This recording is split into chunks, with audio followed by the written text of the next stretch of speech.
खोने के बाद ही पता चलता है कि कितना कीमती था जो चला गया, चाहे वो वक्त हो, इंसान हो या कोई रिश्ता। किसी को इतना प्यार दो कि गुंजाइश ना छोड़ो, अगर वो फिर भी तुम्हारा ना बन सके तो इसे छोड़ दो, क्योंकि वो मोहब्बत का तलबगार ही नहीं बल्कि वो जरूरत का पुजारी है। कितनी अजीब है गुनाहों की जस्तजू इकबाल, कितनी अजीब है गुनाहों की जस्तजू इकबाल। नमाज भी जल्दी में पढ़ते हैं फिर से गुनाह करने के लिए। हमेशा कसूर तरबियत का नहीं होता, कुछ रंग सोहबतों के भी चढ़ते हैं। खुदा हर जगह, जिक्र खुदा कहीं कहीं, जिक्र खुदा भी हो अगर खौफ खुदा कहीं नहीं। कदर करना सीख लो, ना ही जिंदगी बार बार आती है और ना ही लोग। जब अक्लमंद बूढ़ा होता है तो उसकी अक्ल जवान हो जाती है, और जब जाहिल बूढ़ा होता है तो उसकी जहालत जवान हो जाती है। इतनी दूर जाकर हाजी बन सकते हैं तो एक दूसरे के करीब रहकर इंसान क्यों नहीं बन सकते।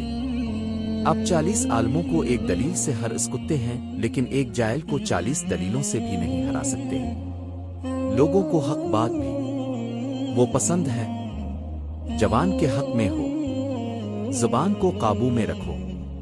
ये ऐसा तीर है जिसका निशाना अक्सर गलत ही होता है। हर दोस्त आपका खैर खा नहीं होता, अलबत्ते हर खैर खा आपका दोस्त होता है।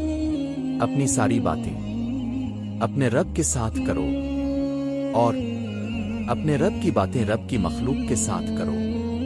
अपनी जिंदगी में ऐसे लोगों को शामिल करो जो कभी आईना और कभी साया बनकर साथ रहे। क्योंकि आईना कभी झूठ नहीं बोलता और साया कभी साथ नहीं छोड़ता।